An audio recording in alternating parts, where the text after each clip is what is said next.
is dominant over the parts of intellectual function. Mind, in its essence, is functional unity. Therefore does mind never fail to manifest this constitutive unity, even when hampered and hindered by the unwise actions and choices of a misguided self.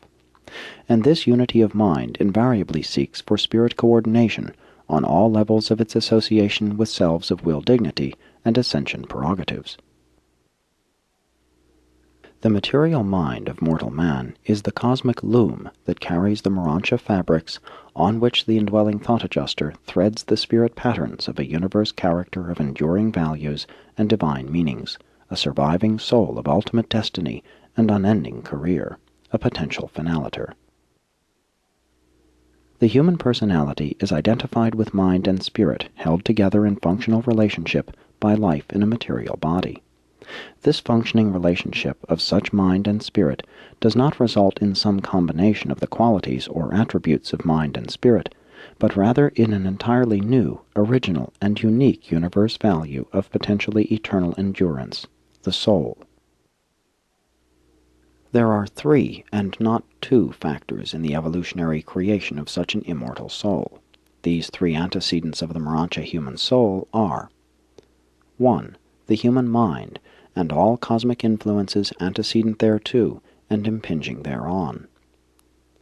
2. The divine spirit indwelling this human mind, and all potentials inherent in such a fragment of absolute spirituality, together with all associated spiritual influences and factors in human life.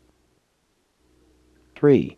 The relationship between material mind and divine spirit, which connotes a value and carries a meaning not found in either of the contributing factors to such an association. The reality of this unique relationship is neither material nor spiritual, but morontial. It is the soul. The midway creatures have long denominated this evolving soul of man the mid-mind, in contradistinction to the lower or material mind and the higher or cosmic mind. This mid-mind is really a Morontia phenomenon, since it exists in the realm between the material and the spiritual. The potential of such a Morontia evolution is inherent in the 2 universal urges of mind, the impulse of the finite mind of the creature to know God and attain the divinity of the Creator, and the impulse of the infinite mind of the Creator to know man and attain the experience of the creature. This supernal transaction of evolving the immortal soul is made possible because the mortal mind is first personal, and second, is in contact with superanimal realities.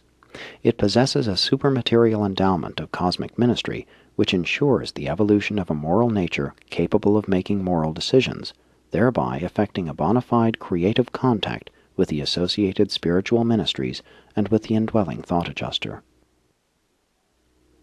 The inevitable result of such a contactual spiritualization of the human mind is the gradual birth of a soul, the joint offspring of an adjutant mind dominated by a human will that craves to know God, working in liaison with the spiritual forces of the universe which are under the over-control of an actual fragment of the very God of all creation, the Mystery Monitor.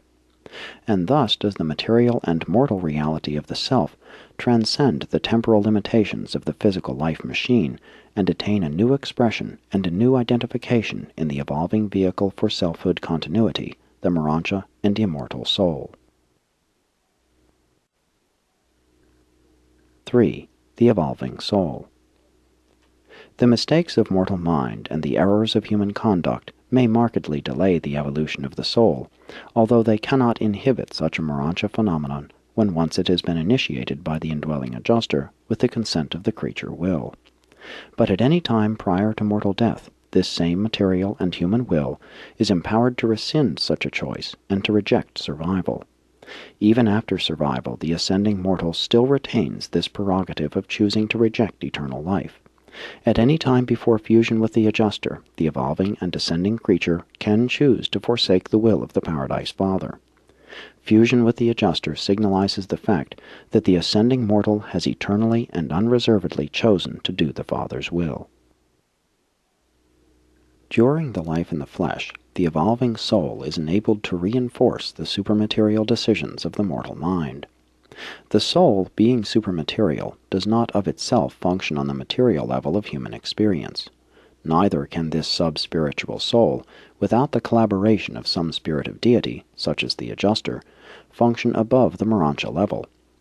Neither does the soul make final decisions until death or translation divorces it from material association with the mortal mind, except when and as this material mind delegates such authority freely and willingly to such a Morontia soul of associated function. During life, the mortal will, the personality power of decision choice, is resident in the material mind circuits. As terrestrial mortal growth proceeds, this self, with its priceless powers of choice, becomes increasingly identified with the emerging Morontia soul entity. After death and following the Mansion World resurrection, the human personality is completely identified with the Morontia self. The soul is thus the embryo of the future Morontia vehicle of personality identity. This Morontia soul is at first wholly Morontia in nature, but it possesses such a capacity for development that it invariably ascends to the true spirit levels of fusion value with the spirits of deity, usually with the same spirit of the Universal Father that initiated such a creative phenomenon in the creature mind. Both the human mind and the divine adjuster are conscious of the presence and differential nature of the evolving soul, the adjuster fully, the mind partially. The soul becomes increasingly conscious of both the mind and the adjuster as associated identities, proportional to its own evolutionary growth. The soul partakes of the qualities of both the human mind and the divine spirit, but persistently evolves toward augmentation of spirit control and divine dominance through the fostering of a mind function whose meanings seek to coordinate with true spirit value. The mortal career, the soul's evolution, is not so much a probation as an education. Faith in the survival of supreme values is the core of religion. Genuine religious experience consists in the union of supreme values and cosmic meanings as a realization of universal reality. Mind knows quantity, reality, meanings, but quality, values, is felt. That which feels is the mutual creation of mind which knows, and the associated spirit which realitizes. Insofar as man's evolving Morontia soul becomes permeated by truth, beauty, and goodness as the value realization of God consciousness, such a resultant being becomes indestructible. If there is no survival of eternal values in the evolving soul of man, then mortal existence is without meaning, and life itself is a tragic illusion. But it is forever true, what you begin in time, you will assuredly finish in eternity, if it is worth finishing.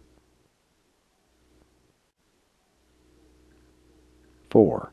The inner life. Recognition is the intellectual process of fitting the sensory impressions received from the external world into the memory patterns of the individual. Understanding connotes that these recognized sensory impressions and their associated memory patterns have become integrated or organized into a dynamic network of principles. Meanings are derived from a combination of recognition and understanding. Meanings are non-existent in a wholly sensory or material world.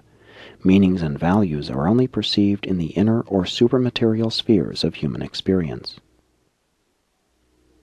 The advances of true civilization are all born in this inner world of mankind. It is only the inner life that is truly creative.